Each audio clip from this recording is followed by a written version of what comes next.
noonu aussi Diouf Sarr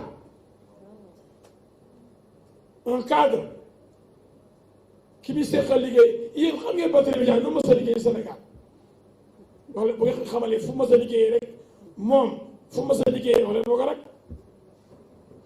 chômeur yi la bokk de chômeur invétéré fu mu jàngee kenn xamu ko lan la ingénieur la déedéet professeur la déedéet diplomate la déedéet parce que juriste la déedéet papaam juriste la administrateur civil la cadre la Jean-Paul Dias waaye doom ji du cadre Barthélémy yow mënoo yore mairie Dakar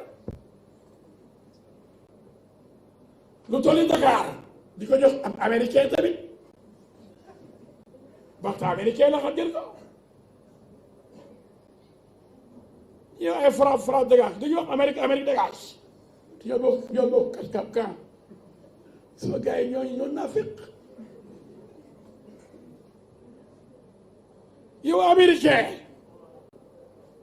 yow chômeur yow di histoire yow bëggu ci jàmm dara yow saaga rek ngay def yow dóore rek ngay def waaw dañoo bëgg ab kilifa rek Dakar kilifa ko war a yor soo Barthélémy kilifa la Diouf Sarr Abdoulaye Diouf Sarr kilifa la Mame Mbaye Niang kilifa la Pape Diop kilifa la ñooy candidat Dakar waaye Barthélémy n'est pas candidat Bougane Gueye Dany kilifa la mais listam dañ koy déposé baaxul ah dañoo ko jox Bamba Fall Bamba déposé ko ba Bamba ko rey ba mu dee Bougane xam naa ne moom ku jëppi Bamba Fall moom doo ko ci jiitu Bamba ne man xooluma li ñu ma jox damaa dem ndeke manqué na ay tur waaye bu manqué ay tur kay la liste est irrecevable mais li ma ciy neex mais Bougane ngeen la de ndeke Bougane xam na ni Barth du gagné Mermoz Barth xam ne du gagné mairie de Dakar ma Diouf Sarr day gagné boo tax mu dem Mermoz aussi nekk fa candidat alors que mënoon na yem Dakar rek moo tax waa Pastef bi ñoom di ko woteel Mermoz comme dañu woteel candidat Madiop Grand Yoff Boubacar Camara la ñu woteel jéngu ñoom tasaaroo nañ bu yàgg léegi Bougane bi muus nekkee Bougane dem na Mermoz déposé candidature pour mairie Mermoz kenn xamu ko tay la génn boobu moom jaar na yoon Bougane xëy na du gagné dara waaye man xam naa ne dina duuma Barthélémy Dias ndax yëpp Benno mooy gagné Dakar yëpp tout li ñuy raflé Benno Bokk Yaakaar waaye ma ne kuy dóore ma ne kuy saaga xale yu saaga mag muy dóore karawaas rek làbbali fas parce que ci kanam duma waat dóoraat alors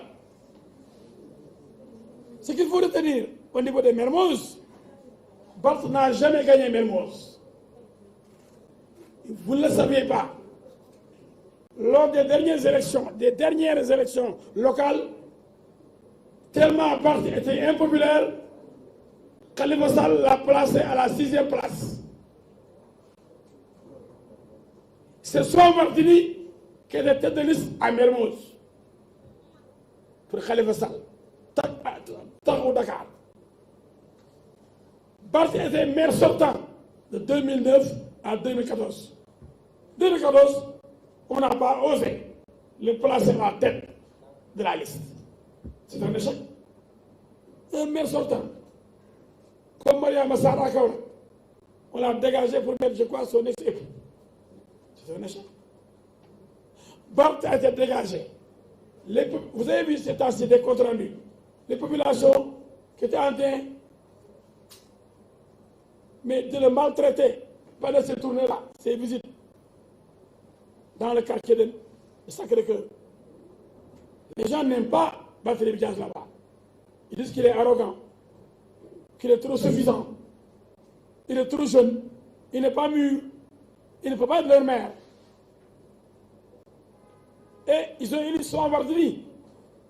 Mais après, Khalifa Sall a demandé à Soham de laisser Barth diriger la mairie de Mermoz.